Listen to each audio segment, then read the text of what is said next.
पता है, बताइए कहाँ का वो मुसलमान है, किस इस्लाम से आया है वो कौन है, कौन से वो तीर थे जिसके चलने पे 2-2 मस्जिद उखाड़े गए थे।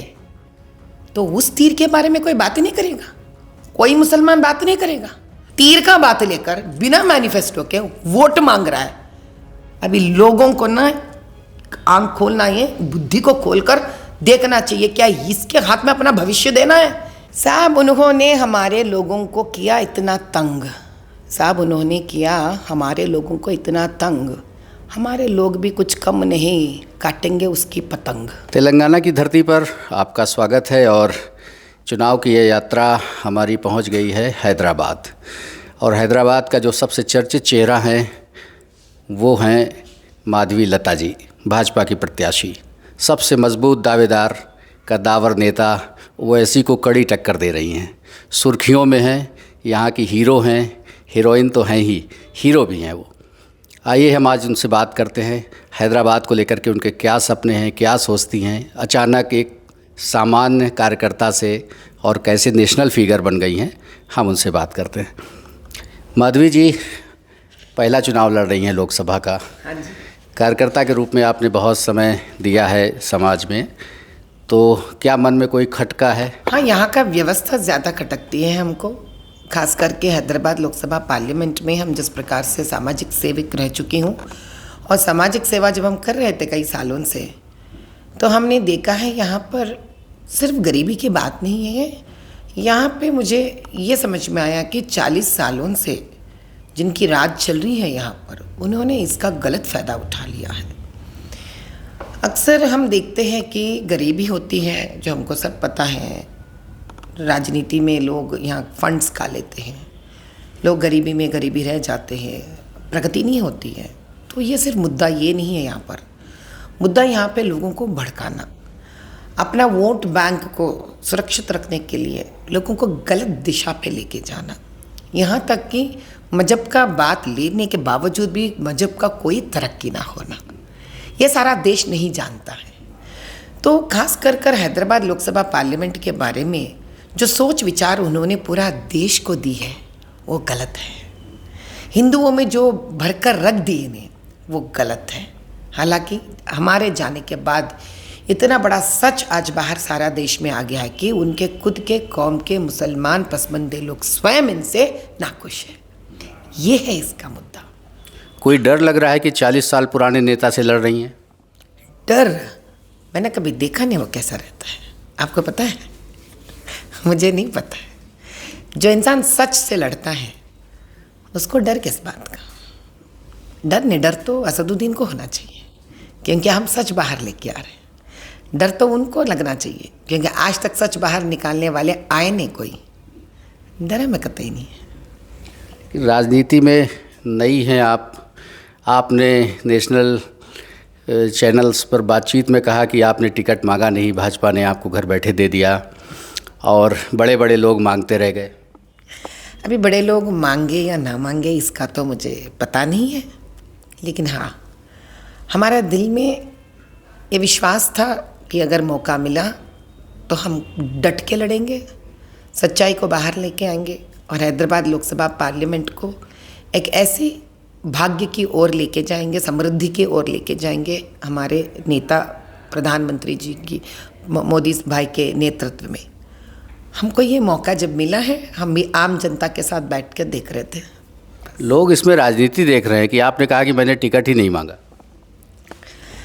अभी राजनीति क्या है अभी भगवान जाने। मेरे हिसाब से राज चलाने का नीति राजनीति है। अभी इसको लोग अपने ही तरह अपने सोच विचार के तोड़ मरोड़ कर अपना कुछ इसका डेफिनेशन बना लेते हैं, तो बनाने दीजिए। मेरे हिसाब से यहाँ पे वो राजनीति है जो मोदी भाई ने दिखाया कि उनका हिम्मत का दाग देना चाहिए कि आम जनता से एक स्त्री जिनको इसके पहले राजनीति का कोई अनुभव नहीं था लेकिन समाज सेविका रह चुकी है और है, उनको चुनने में शायद ताली उनके लिए बजना चाहिए। आपके सभाओं में भीड़ बहुत आ रही है, विरोधी आपके कह रहे हैं कि वो सब भाड़े की भीड़ जुटाई जा रही है। साहब हमारे पास इतने पैसे भी नहीं है, हमने असदुद्दीन के जैसा कोई वक्फ बोर्ड का लैंड चोरी नहीं किया है, और हमारे लंदन में कोई 5,000 करोड़ का मकान भी नहीं है, ना से 7 करोड़ में हमारा अंबानी साहब के जैसा घर भी नहीं है। हम पैसे देकर कहाँ जोड़ेंगे साहब लोगों को? हम तो सिर्फ प्यार से बुलाएंगे लोगों को और लोग आ जाएंगे भी प्यार से, क्योंकि जो 20 साल का समाज सेवा हम कर रहे इतना तो अपनों को जुटाए होंगे। लेकिन कुछ सोशल मीडिया पे ऐसे वीडियोस पोस्ट किए गए हैं जिसमें आप जाती हैं तो मिलते तो आपसे बहुत आत्मीयता से लोग हैं, लेकिन जब वोट की बात करती है तो दाएं बाएं हो जाते हैं। नहीं, बात वो नहीं है। मुझे पता है आप किस मुद्दे के बारे में कह रहे हैं, वो स्त्री के बारे में जो हट गई थी जब हम बात कर रहे थे, क्योंकि इसके पहले जब हम मुसलमानों की बस्तियों में जा रहे थे, हम जाके आने के बाद AMIM लोग जाकर उनको डरा रहे थे। तो उस अगले दिन जब हम फिर से गए थे कोई नए बस्ती में, तो वो स्त्री हमसे बात कर रही थी। अगर आप पूरे वीडियो गौर से देखेंगे तो वो प्रारंभ में हमारे साथ बहुत अच्छी तरह से बात कर रही थी, लेकिन जैसे ही किसी ने वीडियो उनके तरफ उनका सूरत को कैच करने के लिए आगे बढ़े थे तो वो डर गई थी, डर गए, वो पीछे हट गई थी। तो उस समय मैं उस फोटोग्राफर को डांट रही थी कि जब कोई स्त्री को दिक्कत होती है तो हमारा संस्कार ये कहता है कि हमको उनका वीडियो नहीं लेना चाहिए। अब इसका क्या है साहब, लोग अपने अपने तरीके से अपने फ़ायदे के लिए तो फिराते रहते, घुमाते रहते, यहाँ तक कि आप और एक वीडियो भी मैं ही आपके लिए मदद कर देती हूँ। और एक वीडियो भी चल रहा मेरे ऊपर जिसमें कहते हैं कि देखिए, ये कहते हैं 20 साल से समाज सेवा कर रहे हैं, लेकिन इनका यूट्यूब में देखिए आप, इनका वेबसाइट रजिस्टर हुआ 2023। अभी मैं वेबसाइट रजिस्टर करने का मतलब क्या है, 20 साल से काम करने का मतलब क्या है? इनका कहना ये है कि स्वतंत्रता भी हमको नहीं आई, क्योंकि 75 ईयर्स पहले तो वेबसाइट था ही नहीं। अभी ऐसे भी लोग होते हैं जो बदनुमा दाग है समाज के ऊपर, क्योंकि उनको इतना अकल होना चाहिए कि 20 साल पहले, 25 साल पहले कितने वेबसाइट्स बनते थे। मुझे कभी लगा नहीं कि मुझे इस प्रकार का पब्लिसिटी मुझे देना है। हमने जो बाथरूम्स बनाए हैं, हमने जो आंगनवाड़ी स्कूल्स में काम किए, जिन प्रेग्नेंट वुमेन को हमने काम किए, जिन गाँव को हमने अडॉप्ट कर लिया है, वो तो सच है, वो तो न्यूज़पेपर में है। और आप एक वीडियो में आकर कहना चाहते हैं कि 2023 से इन लोगों का वेबसाइट बना, तो ये झूठ बोल रहे हैं। तो उसी से पता चल रहा है कितनी घिनौनी हरकत ये कर सकते हैं और कितना नीचे भी ये गिर सकते हैं। अच्छा, हैदराबाद को काफ़ी समय से एक नाम दिया जा रहा है नया, भाग्यनगर। आप इस मांग से सहमत हैं, समर्थन करती हैं? जी, हम उनके ही घर के बहू का नाम है भागमती। हैदराबाद से पहले इसी नगर का नाम था भागनगर। स्त्री होने के नाते जब हम जीत जाएंगे, क्या और एक उनके घर की बहू, हमारी लड़की और उनकी बहू का नाम मांगने में, मांग करने में, फिर से भागनगर बनाने में, बताइए दिक्कत क्या है? तो पुरुषाधिक्य प्रपंच को समझाना चाह रहे ये लोग। स्त्री को ये लोग गौरव नहीं करेंगे, उनकी घर, खुद की घर की औरत का नाम हम लगाना चाह रहे, तो दिक्कत तो हो रही है। तो तब बताएंगे हम, इस प्रकार के महान पुरुष है ये लोग कि जहाँ पे स्त्री का मर्यादा करना नहीं जानते ये लोग। दिक्कत तो उससे भी बहुत ज़्यादा हो रही है जो आपने तीर चलाया है। किस पर था वो? साहब, वो तो अमन का तीर था, शांति का तीर था, जो उन्होंने खुद ब खुद मोबाइल फ़ोन से मस्जिद के ऊपर डाल दिया है। तो चलिए, तीर तो सही रहना चाहिए था वहाँ पर, और वो तीर जाकर मस्जिद पे गिरना चाहिए था। तीर भी नहीं था, वो तीर के फ्रेम में मस्जिद भी नहीं था, लेकिन मोबाइल ने डाल दिया उसको मस्जिद के ऊपर, और मस्जिद को तो कुछ हुआ नहीं, हिला तक नहीं मस्जिद। अभी मैं बताती हूँ, तो उन तीरों का क्या जो यहाँ के संविधान सेक्रेटेरिएट जो है, सचिवालय जो है, नया सचिवालय BRS जब बना रहे थे, कौन से वो तीर थे जिसके चलने पे 2-2 मस्जिद उखाड़े गए थे? तो उस तीर के बारे में कोई बात ही नहीं करेगा, कोई मुसलमान बात नहीं करेगा, कोई असदुद्दीन बात नहीं करेगा। जो तीर चले भी हैं, जो मस्जिदें उखाड़े भी हैं, जिसके जगह पे सचिवालय बन भी गया, जो मामू भांजे के नाम से मशहूर भी हैं, लेकिन उस तीर के बारे में ये लोग बात करेंगे, AMIM लोग, और लोगों को मन खराब कर देंगे। वो तीर जो अमन का तीर था और आकाश में श्री राम नवमी का दिन चला, और मोबाइल खुद ब खुद मेरे तीर से लेकर स्वयं मस्जिद का तरफ निकल जाता है, और उसके बारे में क्या कहेंगे, जब मैं इसी रमज़ान के महीने, जब रमज़ान जो हो गया था उसी महीने में हजरत अली जी का जो वो जुलूस निकला है उसमें मैं शामिल थी। जब मैं फूल डाला था वही हूँ माधवीलता, और ये तीर भी माधवीलता का है। तब प्यार, तब उसी दिन मैंने जो शिद्दत से, जिस प्रकार से हजरत अली साहब को उस दिन का, उन लोगों का दुख को मैं वहाँ पे एक श्रद्धांजलि दे रही थी, उसी प्रकार श्री राम नवमी में अमन और शांति का तीर चला रहे थे। लेकिन देखिए तो सही, यहाँ पर ये लोग तीर भी चला लेते हैं, मस्जिदों को उड़ा भी देते हैं, लेकिन वो तीर बाहर नहीं आता, वो मस्जिद बाहर नहीं आते हैं। चलाने दीजिए, कितने दिन चलाना चाहते हैं, इस प्रकार के झूठ और वहम लोगों के बीच में फैलाना चाहते हैं। बैरिस्टर की तो शक्ति इतनी रह चुकी है झूठ पर मतदाताओं से वोट मांगना। वो तो कुछ लोग उनके समर्थक हैं, वो कह रहे हैं कि जैसे हैदराबाद में बिरयानी है और वैसे ही ओवैसी हैं, एक दूसरे के पूरक हैं। पेट्रोल ख़त्म हो सकता है लेकिन उनकी हार ख़त्म नहीं हो सकती, वो जीतते जाएंगे। साहब उन्होंने हमारे लोगों को किया इतना तंग, साहब उन्होंने किया हमारे लोगों को इतना तंग, हमारे लोग भी कुछ कम नहीं, काटेंगे उसकी पतंग। तो आप तो शेरनी मानती हैं अपने आप को? शेर कभी खुद को शेर नहीं मानता साहब, जंगल मानता है शेर को शेरनी। डरते हैं जब शेरनी आई तो जिनको मानना है उनको पता चल चुका है हम शेरनी हैं। आप मुस्लिमों के बीच में भी बहुत सारे काम करती आई हैं और मुद्दों की कुछ बात करते हैं तो, और पसमानदा के बीच में आपने बहुत काम किया है, लेकिन कई बार मदरसों के बीच में भी मैंने कुछ वीडियोस देखे आपके कि आप वहाँ भी काम करती हैं। क्या आपको लगता है कि ये सब वोट के रूप में समर्थन मिलेगा कहीं? जब कोई माँ बच्चों के लिए कुछ काम करती है, ये समझकर काम कभी नहीं करती है माँ बच्चों के लिए कि एक ना एक दिन इसका मुझे फल मिलना चाहिए। मदरसे में कौन रहते सर? नन्हे मुन्ने बच्चे रहते। अभी नन्हे मुन्ने बच्चे जाकर मुझे वोट कहाँ से डालेंगे? अब वोट का बैंक का सवाल उठा कहाँ से? यहाँ पर मैंने छोटे बच्चों के लिए काम किए हैं, छोटे लड़कियों के काम किए। हाँ, मैंने औरतों के लिए 1008 फ्री नॉर्मल डिलीवरीज की भी घोषणा की है, वो भी की है। मैंने एक स्त्री बनकर काम किया है, मैंने एक माँ बनकर काम किया है, मैं एक बड़ी आपा बनकर काम किया उन लोगों के लिए। अब ये वोट डालेंगे नहीं डालेंगे उनका सोच विचार है। 40 साल से जिस दलदल में वो लोग जी रहे हैं उनको इतना अभी सोच लेना चाहिए, उनका आंख स्वयं खुलना चाहिए ये समझकर कि एक स्त्री जब हमारे दुख दर्द को समझने आई है, क्या हमको अभी भी इस दलदल में रहना है या इससे बाहर निकलना है? अब नहीं तो कब नहीं, ये बात उनके खुद के कौम के लोग सोचना है। मैं आपसे सिर्फ एक ही बात कहती हूँ, इस्लाम में सूद लेना गुनाह है, हराम है। जो बंदा स्वयं अपने आप को इस्लाम के नेता समझता है, मसीहा समझता है और सूद भी लेता है दारुसलाम बैंक लगाकर, अब पता है, बताइए कहाँ का वो मुसलमान है, किस इस्लाम से आया है, वो कौन है? ये बात लोगों को जानना चाहिए। वो पहली बात तो इस्लाम के है ही नहीं। इस्लाम के है तो पहले बैंक क्यों रखा, सूद क्यों ले रहा है? वो वक्फ बोर्ड का तो ठीक है, खा ले रहा है, खाने दीजिए।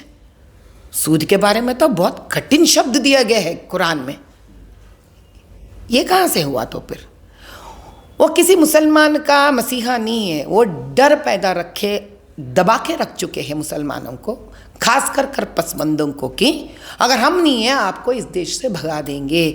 मैं ये कहती हूँ अगर ये नहीं है ना, ये आबाद हो जाएंगे। डर है असदुद्दीन को, कहीं ये सारे पसमंदे पढ़ लिख कर आबाद हो जाएंगे तो उनको दूध का दूध पानी का पानी समझ में आ जाएगा। और इनके जो नखरे हैं, इनके जो वोट बैंक भरने का जो कोशिश हो रहा है ना, ये असफल हो जाएगा। इस बात का उसको स्वयं डर है। ये मैं पुराने हैदराबाद से जुड़े कुछ लोगों से बात कर रहा था तो उन्होंने कहा कि वहाँ इश्यूज़ बहुत गंभीर हैं, नए बच्चे हैं, बल्कि एक नए लड़के ने कहा कि वो तो सोमालिया जैसा है कि मत नशा, जुआ, हर वो ख़राब काम होता है जो बिल्कुल नहीं होना चाहिए। डेवलपमेंट के नाम पर वहाँ बहुत सारी अभी चीज़ें, इश्यूज़ बहुत बड़े हैं। तो ये इश्यूज़ एड्रेस क्यों नहीं हो रहे?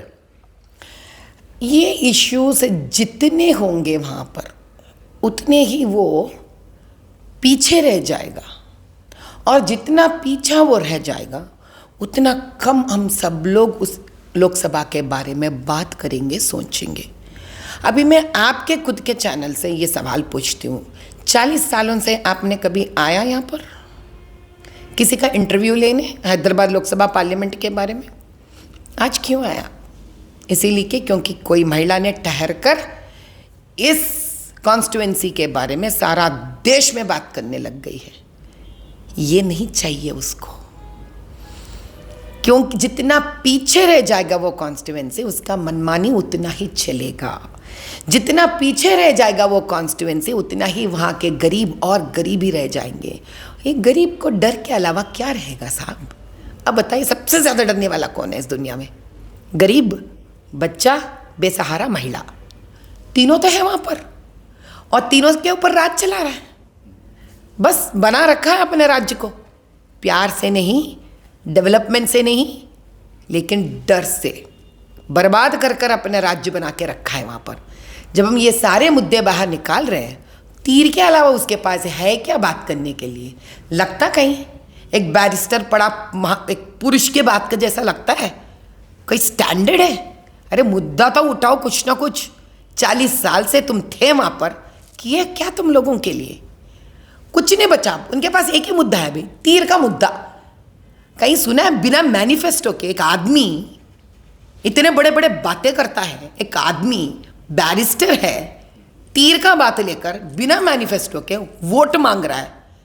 अभी लोगों को ना आंख खोलना, ये बुद्धि को खोलकर देखना चाहिए, क्या इसके हाथ में अपना भविष्य देना है? ऐसे बंदे के हाथ में अपने बच्चों का भविष्य देना है? ऐसे आदमी के हाथ में इस कॉन्स्टिट्यूएंसी को भविष्य देना है? यहाँ के लोग यहाँ से निकलकर कोई दूसरे जगह पे जगह तक नहीं खरीद सकते, इसीलिए वो और भी बर्बाद है। क्योंकि जहाँ पे है वहाँ पे वो लॉक हो गए, बंदी हो गए, वहीं रहना है।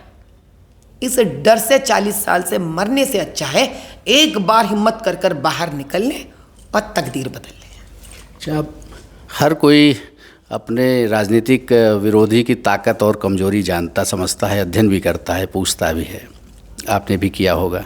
ऐसा क्या है कि वो इतने साल से जीत रहे हैं, और आपका क्या गणित है कि आप इस बार उनको परास्त करने वाली हैं? 40 सालों से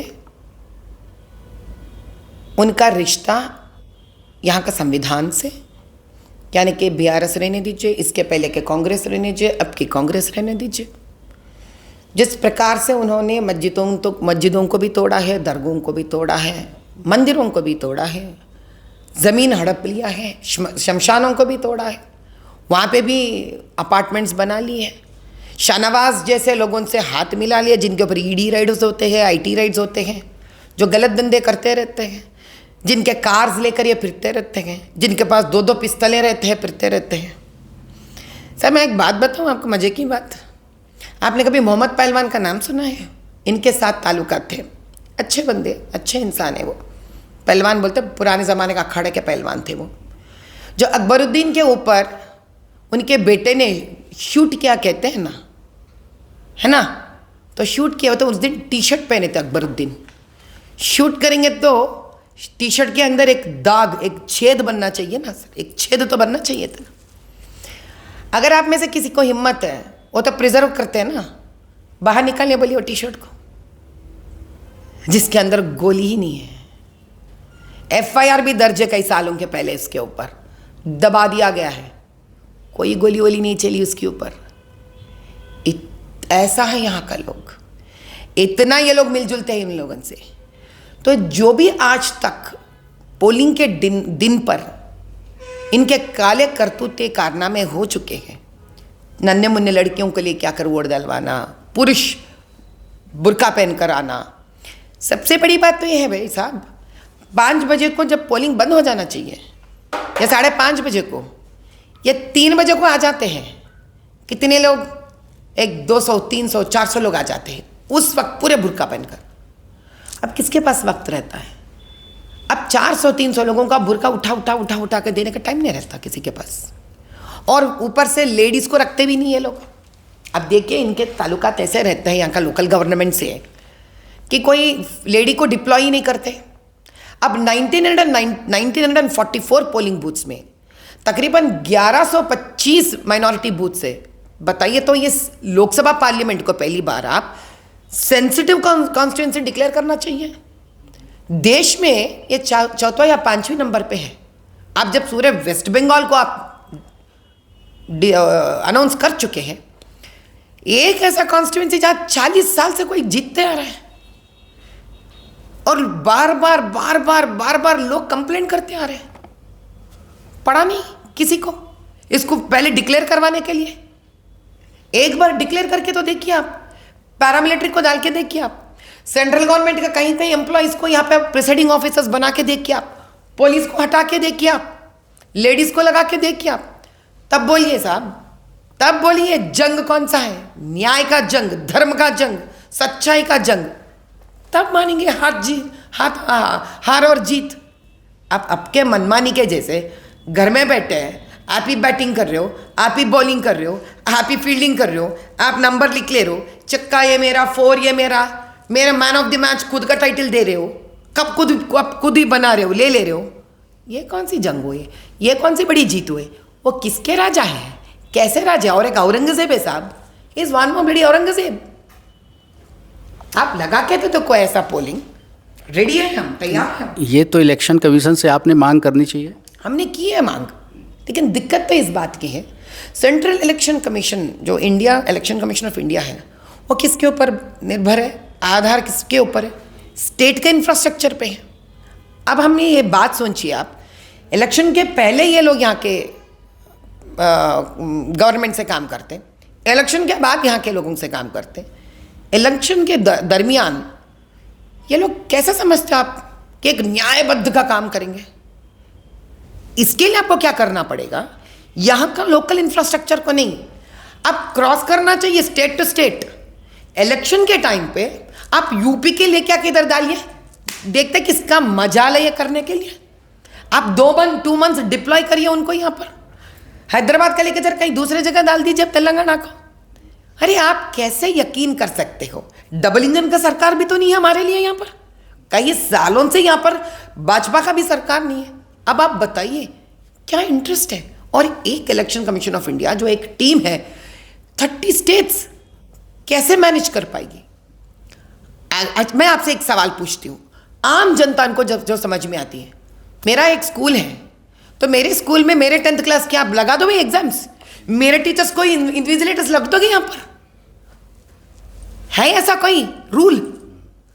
जब एक 10th क्लास परीक्षा के लिए आप इतना सोचते हो कि उसी स्कूल में उसी बच्चे को एग्जाम नहीं डलवाना चाहिए, वहां का टीचर ही वहां का इन्विजिलेशन नहीं रखना चाहिए, एक नन्ना मुन्ना छोटा 14 साल 15 साल 10th क्लास एग्जाम के ऊपर इतना सोचते हो?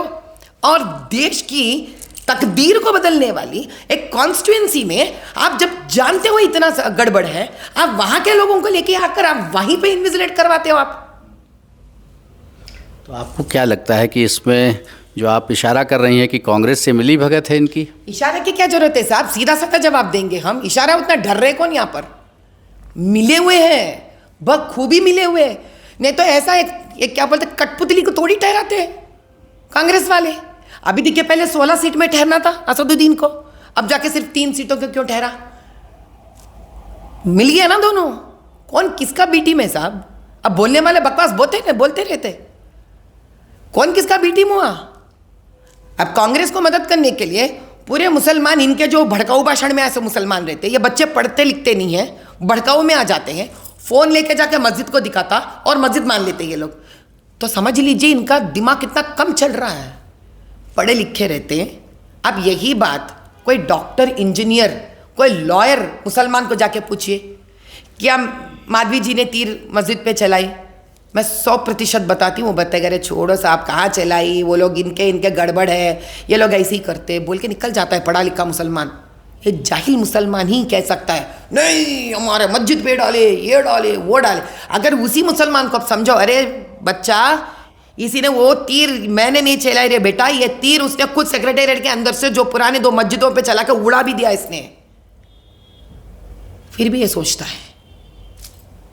तो इस प्रकार का जब यहाँ पे काम हो रहा है, आप समझिए 13 सीटों में 16 सीटों में जब 3 सीटों में ये ठहर रहा है और लोगों को भड़का रहा है, ये सरासर ओपन प्रूफ है कि ये कांग्रेस से मिला हुआ है। ओवैसी जी 7 सीटों में से 6 सीट पर काबिज है और कुछ लोग उनके साथ के लोग जो कहते हैं कि वो सीरियस नहीं है, आपको कहते हैं कि वो सीरियस कैंडिडेट नहीं है और वो तो केवल बस शोकेस कर रही है इलेक्शन को, वो केवल चर्चा में लाने के लिए कर रही हैं।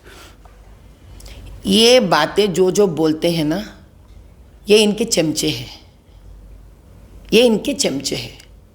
क्योंकि सीरियस दिखने के लिए क्या करना चाहिए? कोई है पॉइंट्स इनके पास? अगर एक इंसान को सीरियस लगना चाहिए तो बीफ खाओ बोलना चाहिए क्या? तो कि इंसान को सीरियस रहने के लिए देखो तीर कहीं चला दिया बोलना चाहिए क्या? एक इंसान को सीरियस रहने के लिए मेरे पास मैनिफेस्टो नहीं है बोलना चाहिए क्या?